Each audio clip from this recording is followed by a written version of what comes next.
지난 16일부터 3일간 이어진 롱아일랜드 레일로드 파업이 18일 밤 노사 간 잠정 합의로 종료됐습니다. 맨해튼에서 56세 여성이 차에서 내리다 뚜껑이 열린 맨홀 속으로 추락해 숨지는 사고가 발생했습니다. 텍사스주 캐롤튼 한인타운 총격 사건의 용의자 한승호 씨의 아내까지 체포되면서 사건이 새 국면을 맞았습니다.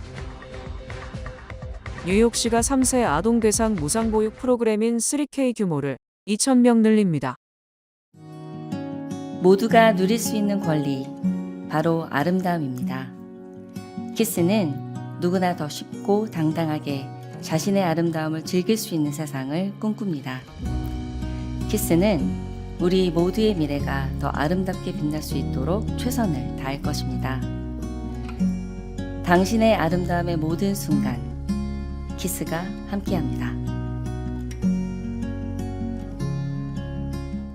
한 선택이 모든 것을 바꿀 수 있습니다.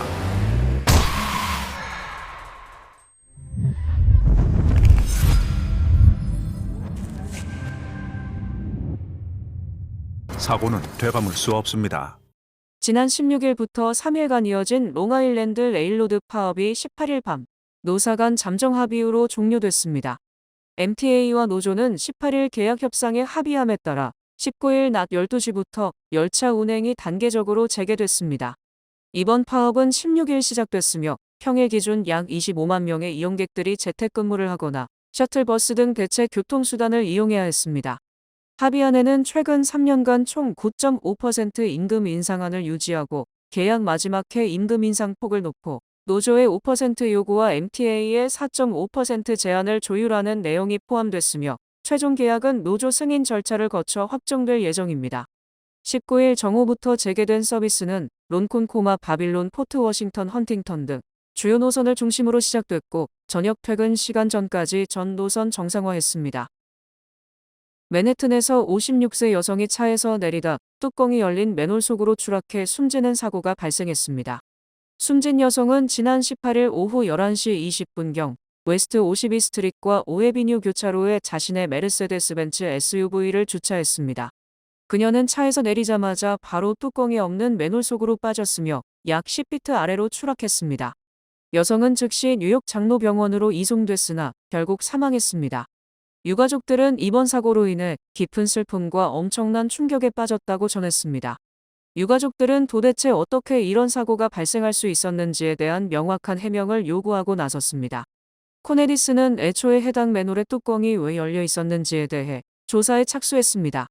코네디스는 성명을 통해 현재 사고가 발생한 경위를 파악하기 위해 적극적으로 조사하고 있다며 고인의 유가족분들께 깊은 위로를 전하며 안전을 최우선 가치로 삼겠다는 우리의 원칙에는 변함이 없다라고 밝혔습니다. 텍사스주 캐롤튼 한인타운 총격 사건의 용의자 한승호 씨의 아내까지 체포되면서 사건이 새 국면을 맞았습니다. 캐롤튼 경찰국은 한 씨의 아내 한혜손 씨를 살인 혐의로 지난 18일에 체포했다고 밝혔습니다. 경찰은 한 씨 부부가 사건 당시 함께 있었으며 아내가 두 번째 살인을 도운 정황이 확인됐다고 설명했습니다. 경찰은 이번 사건이 부부 공모 범행일 가능성에도 염두에 두면서 수사를 이어가고 있습니다. 다만 한혜손 씨가 두 번째 범행 과정에서 어떤 역할을 했는지는 공개하지 않았습니다. 경찰에 따르면 한혜손 씨는 사건 직후 남편과 함께 도주했으며 이날 미네소타에서 검거됐습니다. 현재 부부를 텍사스로 송환하는 절차를 진행 중입니다. 한편 지난 5일 69세 한승호 씨가 대낮에 사업 관련 미팅 중 총을 쏘면서 한인 2명이 숨지고 3명이 부상당하는 사건이 발생했습니다. 뉴욕시가 3세 아동 대상 무상보육 프로그램인 3K 규모를 2,000명 늘립니다. 이번 확대는 지역 기반 보육센터를 중심으로 추진되며 뉴욕시는 학부모들이 집이나 직장과 가까운 곳에서 보육 서비스를 보다 쉽게 이용할 수 있도록 접근성을 높인다는 계획입니다. 새로 확보된 보육 정원 가운데 약 700명 규모는 지난 4월 신청 마감 이후 추가 확보된 규모로 대기자 명단을 통해 배정될 예정입니다. 이미 신청한 가정은 5월 19일부터 입학 안내를 받게 되며 이후에도 대기 등록은 가능합니다. 브루클린 컬럼비아 워터프런트 지역에는 신규 보육시설이 들어설 예정이며 유아 대상 무상보육 정원 63명이 새로 마련됩니다. 뉴욕시는 사용되지 않던 보육시설 재가동에 나선 데 이어 올가을부터는 2세 아동 대상 무상보육 프로그램도 새롭게 도입할 계획입니다. 초기 운영 규모는 약 2,000명이며 신청은 오는 6월 2일부터 진행될 예정입니다. 뉴욕 한인회관에서 엄숙히 거행된 제46주년 5.18 민주화 운동 기념식에서 참석자들은 5.18 정신을 계승 및 발전시켜 나갈 것을 다짐했습니다. 17일 개최된 기념식에는 강준화 상임고문과 뉴욕 총영사관 김상호 총영사, 뉴욕 한인회 이명석 회장 등 100여 명의 한인들이 참석해 5.18의 숭고한 가치가 미주 동포사회 속에서 연대와 사랑으로 꽃 피우기를 기원했습니다. 이날 이에스더 미주 5.18 민주화운동 기념사업회장은 기념사를 통해 5월 광주의 영령들이 보여준 용기와 희생은 지금도 우리의 가슴 속에 살아 숨쉬고 있다며 자유민주주의와 인권의 가치를 지켜낸 5.18 정신을 계승 발전시켜 나가자고 했습니다. 이날 대한민국 국회의 우원식 의장과 서영교 법사위원장, 5.18 민주화운동 기념사업회 윤목현 이사장은 영상을 통해 추도사를 전해왔습니다. 특히 서영교 법사위원장은 미주 지역 내 5.18 민주화운동의 숭고한 정신을 계승하고 널리 전파하며 대한민국 민주주의 발전 및 동포사회 자긍심을 높이는 데 기여한 이에스더 회장의 공로를 인정해 표창장을 수여했습니다. 오는 7월 4일 미국 건국 250주년을 맞아 올해 뉴욕에서 열리는 메이시스 독립기념일 불꽃놀이가 역대 최대 규모로 진행됩니다. 이번 행사는 이스트리버와 허드슨리버 양쪽에서 동시에 펼쳐져 더 많은 시민과 관광객들이 관람할 수 있을 전망입니다. 뉴욕시는 이번 행사가 건국 250주년 기념으로 예년보다 큰 규모로 열린다고 밝혔으며 메이시 측은 8만 발 이상의 불꽃과 함께 드론과 조명을 활용한 멀티미디어 쇼도 준비 중이라고 설명했습니다. 공식 관람 구역은 추후 공개될 예정이며 뉴욕시 측은 맨해튼 웨스트사이드와 브루클린, 퀸즈 이스트리버 일대 등 여러 지역에서 관람이 가능할 것으로 보고 있습니다. 다음 달 열리는 피파 월드컵을 앞두고 연방수사국이 드론 위협에 대한 대응을 대폭 강화하고 있습니다. FBI는 약 60명의 특수훈련을 받은 주와 지방 경찰 인력을 주요 경기장과 행사장에 배치해 적대적인 드론을 탐지하고 전자적으로 무력화할 계획입니다. 이번 조치는 최근 전쟁 지역에서 사용되던 드론 기술이 민간에서도 쉽게 활용되면서 대형 행사 보안의 새로운 위협으로 떠오른 현상에 따른 것입니다.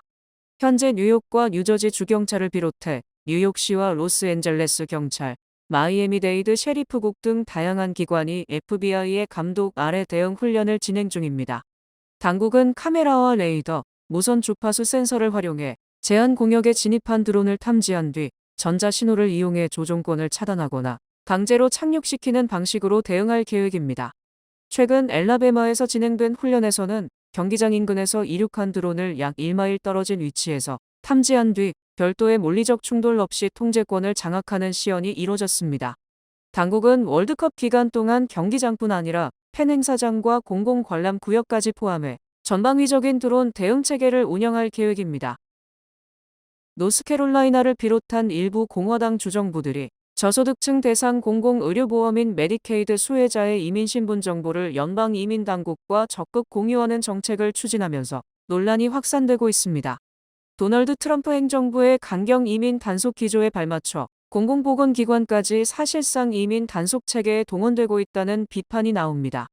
노스캐롤라이나주는 지난 4월 말 메디케이드 신청자 가운데 합법 체류 여부가 불분명한 사례를 연방국토안보부에 보고하도록 하는 법안을 통과시켰습니다. 이에 따라오는 10월부터 주정부 직원들은 비시민권자 메디케이드 수혜자들에게 체류 신분 증빙을 요구하고 적법한 서류가 없다고 판단될 경우 연방 당국에 통보하게 됩니다. 비슷한 법안은 인디애나, 루이지애나, 몬태나, 와이오밍 등에서도 이미 시행 중이며 오클라호마와 테네시도 도입을 검토하고 있습니다. 특히 테네시 법안은 보건기관뿐 아니라 모든 주정부 기관이 불법 체류자로 의심되는 사람들을 신고하도록 규정하면서 논란이 커지고 있습니다. 도널드 트럼프 행정부의 강경 이민 정책과 함께 사회 갈등을 이유로 미국에서 해외로 이주하는 미국인들이 50년 만에 처음으로 유입 인구를 넘어섰습니다. CNBC는 브루킹스 연구소를 인용하며 지난해 미국의 순유출 인구가 최대 29만 5천 명으로 추정된다고 보도했습니다. 자발적으로 미국을 떠난 이주자 수는 21만에서 40만 5천 명으로 역대 최대치였습니다. 이민 유입보다 유출이 많은 순위 및 마이너스 현상은 50년 만에 처음입니다. 연방 센서스국에 따르면 순이민은 2025년 130만여 명으로 줄었습니다. 조사국은 역사적인 감소라면서 현 추세가 지속될 경우 2026년에는 약 32만 1000명까지 추가 감소할 것으로 전망했습니다. 브루킹스 연구소와 월스트리트저널 등은 트럼프 2기 행정부의 초강경 이민 추방 정책으로 신규 유입이 차단되고 유출이 급증했다고 원인을 짚었습니다. 재집권 이후 강력한 불법 체류자 단속으로 수십만 명이 강제 추방됐고 추방의 두려움 속에서 수백만 명이 자진 출국했습니다. 정치적 분열과 사회적 갈등의 피로감을 느낀 시민들이 미국 제도를 불신하며 떠나는 비율도 크게 늘었습니다. 올해 진드기 매개 질환이 크게 늘어날 수 있다는 경고가 나오면서 전문가들이 야외 활동 시 각별한 주의를 당부하고 있습니다. 존스 홉킨스 블룸버그 공중보건대학원 면역학 감염병 교수 니콜 바움가르트는 올해 상황은 매우 심각할 것으로 보인다고 경고했습니다. CDC에 따르면 지난 4월 진드기 물림으로 인한 응급실 방문 건수는 2017년 이후 4월 기준 최고치를 기록했습니다. 증가세는 남중부 일부 지역을 제외한 전국 대부분의 지역에서 나타난 것으로 집계됐습니다. 진드기는 라임병, 로키산 홍반열, 알파갈 증후군 등 각종 질환을 옮길 수 있으며 알파갈 증후군은 붉은 고기에 알레르기 반응을 일으키는 질환으로 알려져 있습니다. 전문가들은 기후 변화가 진드기 증가의 주요 원인 중 하나라고 보고 있습니다. 진드기는 따뜻하고 습한 환경에서 활동이 활발해지며 겨울이 온화할 경우 개체 수가 빠르게 늘어날 수 있다는 설명입니다. CDC는 진드기 예방을 위해 풀밭이나 숲 지역을 방문할 경우에는 해충 기피제를 사용하고 귀가 후 착용했던 옷과 반려동물에 진드기가 붙어 있는지 확인할 것을 권고했습니다. 미국의 대표적인 초저가 항공사 스피릿 항공의 갑작스러운 운영 중단으로 인해 올여름 서민들의 여행 부담이 그 어느 때보다 커졌습니다. 34년 만에 영업을 중단한 스피릿 항공 사태는 미국 최대 연휴 중 하나인 메모리얼 데이를 불과 몇 주 앞두고 발생하며 시장에 엄청난 충격을 주고 있습니다. 현재 가성비 여행을 계획하는 이들을 가로막는 것은 스피릿의 파산만이 아닙니다. 11주 전 발발한 이란 전쟁으로 인해 중동발 석유 수송이 차질을 빚으면서 항공유 가격이 폭등했고 이는 고스란히 비행기 티켓값과 각종 수수료 인상으로 이어지고 있습니다. 반면 아메리칸, 델타, 유나이티드 등 이른바 빅3 대형 항공사들은 실시간 변동 가격제 알고리즘을 도입해 비행기 내 일부 좌석을 저가 항공사 수준으로 저렴하게 팔면서도 프리미엄 좌석이나 회원 마일리지 프로그램 등을 통해 유가 상승 손실을 쉽게 상쇄하고 있습니다. 오직 가격 하나로만 승부하던 저가 항공사들의 설 자리가 사라진 이유입니다. 항공 전문가들은 초저가 모델 중에서 그나마 현금 유동성이 탄탄한 프론티어 항공이 스피릿의 빈자리를 흡수하며 수혜를 입을 것으로 보고 있습니다. 프론티어는 이미 라스베이거스와 디트로이트, 올랜도 등 과거 스피릿의 주력 노선의 운항을 확대하기 시작했습니다. 뱅크 오브 호프가 특별한 혜택을 드립니다. 성공적인 비즈니스를 위한 알찬 프로모션. 지금 가까운 뱅크 오브 호프 지점에서 만나보세요. 대형은행의 안정감과 로컬은행의 따뜻한 배려로 함께하는 뱅크 오브 호프 제공입니다. 주요 단신 전해드립니다. 샌디에고 지역 최대 이슬람 사원에서 18일 총기 난사로 최소 5명이 숨지는 참극이 벌어졌습니다. 뉴욕타임스와 시에나 칼리지가 18일 발표한 최근 여론조사 결과에서 트럼프 대통령의 직무수행을 지지한다는 미국인 응답자는 37%로 트럼프 대통령 재집권 후 가장 낮은 수치입니다. 여론조사기관 표 리서치 센터가 18일 미국 건국 250주년을 앞두고 실시한 조사에 따르면 응답자의 59%는 미국의 가장 좋은 시절이 이미 지났다고 답했습니다. 19일 서울 외환시장에서 원달러 환율은 전날보다 7.5원 오른 1,507.8원의 거래를 마치면서 한 달 반 만에 최고치까지 치솟았습니다. 콜로라도에서 대서양 크루즈선 집단 감염과 무관한 한타바이러스 확진자가 사망했습니다. 뱅크 오브 아메리카가 편의점 세븐일레븐 내 일부 ATM에서 부과된 수수료와 관련된 집단 소송에서 225만 달러를 지급하기로 합의했습니다. 여름철 대표 과일인 수박이 다양한 영양소와 항산화 성분, 천연 화합물을 풍부하게 함유돼 신체의 영양 상태 개선과 심장 건강에 도움이 될 수 있다는 연구 결과가 나왔습니다.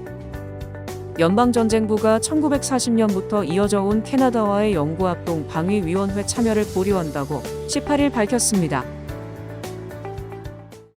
날씨 전해드립니다. 수요일인 내일은 오후에 뇌우가 내리겠습니다. 낮 최고 기온은 93도, 최저 기온은 58도입니다. 해 뜨는 시간은 5시 34분, 해 지는 시간은 8시 11분입니다. 이상으로 주간 날씨와 세계 날씨 전해드립니다.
이상으로 5월 19일 화요일 TKC 뉴스데스크 여기서 마치겠습니다.